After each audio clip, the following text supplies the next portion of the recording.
E em relação ao Bolsonaro, você acha que o erro foi das igrejas ou dele também de se apropriar de versículos, de falar sempre em Deus, quando ele estava buscando benefício próprio ou a família dele? Você acha que foi um erro dos dois lados? O que você enxerga hoje em dia? A maioria dos pastores amam poder e foto. A culpa é dos dois lados. Por exemplo, um homem prudente, verdadeiramente temente a Deus, ele entende limites. Ele reconhece que todo ambiente tem um protocolo. Cada lugar cada lugar uma lei, cada lei uma razão que eu sempre respeitei. Cara, isso aqui não é palanque. Isso aqui é um culto. Então deixa eu ficar aqui na minha individualidade.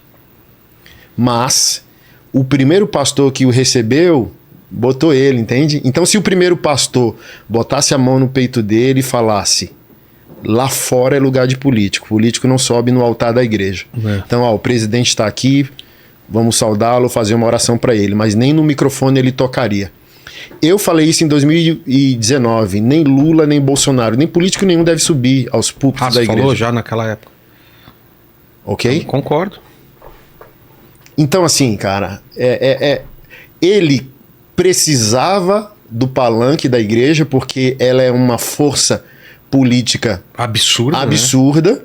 E os pastores queriam a foto ao lado do poder. Então juntou fome com vontade de comer. É isso. Ninguém é inocente. Entendi. Entende?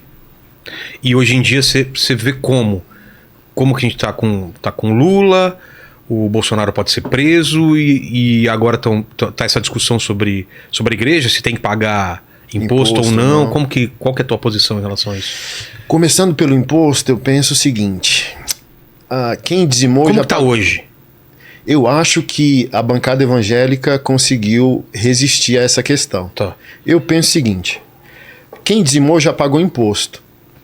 Mas também sendo crítico da hipocrisia da nossa religião, porque se você é honesto, você tem que ser honesto a partir de casa.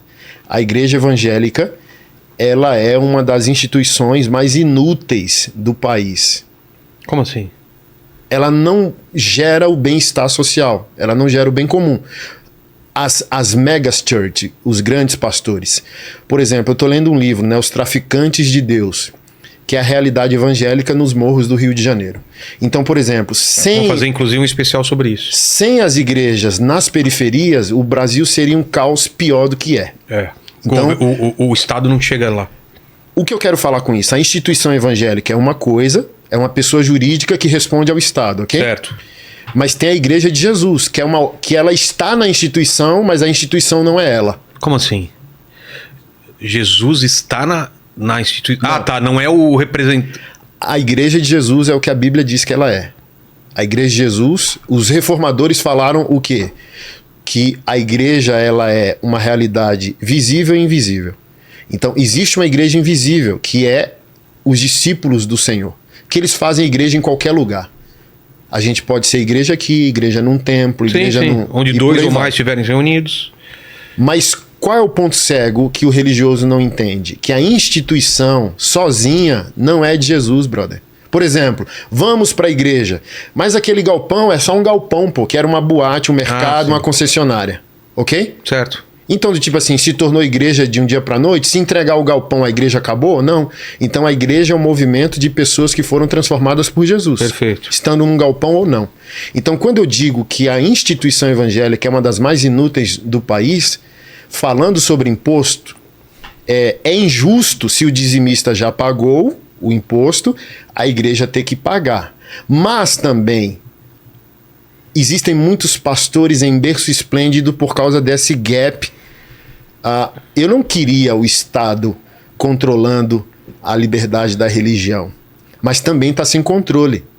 Quantas igrejas abrem por ano no Brasil, segundo o IBGE? Mais de 5 mil igrejas abrem. É mesmo? Então qualquer tarado, lunático, estelionatário... Pode abrir uma igreja. Pode abrir uma igreja. Então, por exemplo, o que eu acho que equilibraria? O Estado não deveria controlar toda a religião, mas ela tinha que analisar se aquela religião, seja ela qual for, não só a igreja, ela causa o bem-estar social. Então, por exemplo, se essa igreja produz, além do culto dela, o bem-estar social, ela é isenta. Então, por exemplo, uma igreja arrecada 5 milhões por ano. O que foi feito? Então, as instituições públicas perderia a clareza financeira daquela religião. Não, ela produz o bem comum. Ela tem creche, ela tem um orfanato, ela tem uma clínica de reabilitação, ela faz isso e isso, isenta. Não, ela não faz nada. Ela só existe para ela mesma e por benefício dos seus líderes. Porque, por exemplo, Vilela, aqui eu não estou ferindo o meu povo, né? Mas o estatuto de uma igreja hoje no Brasil, juridicamente falando, faz aquela instituição ser do pastor. Então vira um nepotismo familiar. Do tipo assim, ó. É passado de pai para filho. Como um negócio. Como um negócio, entendeu? Então é sensível essa questão dos impostos. Então. É extremamente sensível. Que tem que ser discutido com o poder público, com as próprias instituições religiosas, porque não é só a igreja que tem que entrar nesse balaio. Todo mundo tem que entrar nesse balaio. Igreja evangélica, católica, terreiros, né, de religiões de matriz africana. Tipo, o que você produz em benefício para o país, além da sua liturgia, do seu culto. Mas assim, tá todo mundo olhando para a igreja, porque o cristianismo é a religião mais perseguida no mundo. E dizem que é a religião de matriz africana. E agora eu vou explicar. A religião de matriz africana, ela é perseguida na liturgia dela. Se é demônio, se mata animal, se tem sangue ou não. O cristianismo é perseguido na doutrina. Ele é impedido de crer no que o livro sagrado dela diz. Então nós somos mais perseguidos que qualquer outra religião, porque perseguem o nosso direito doutrinário e não o nosso culto. Aí olha para o templo da religião evangélica lotado e diz, não é perseguido. Mas, por exemplo, o mundo hoje está cerceando a liberdade da igreja de crer como a Bíblia ordena crer. Por exemplo, a questão da homoafetividade, do tipo... tem nações, tipo, prendendo pastores porque eles estão se negando a fazer o casamento homossexual, entendeu? Aí há um rancor. Agora, no Brasil, há um rancor da esquerda, porque a esquerda... um rancor da esquerda com a igreja, porque a igreja bolsonarizou. Aí parece que vai usando o Estado para prejudicar a igreja, do tipo assim... Ao invés da gente ter um diálogo para amadurecer, a esquerda agora vai criar uma narrativa de perseguir a igreja, não chamando isso de perseguição, dificultando nossa vida, nosso trabalho e por aí vai. Como? Não está claro, mas obviamente que... Por exemplo, tem pastor preso no Recife porque falou que religiões de matriz africana são demônios. Gente, toda religião tem céu, inferno, demônio e anjo. Entendeu?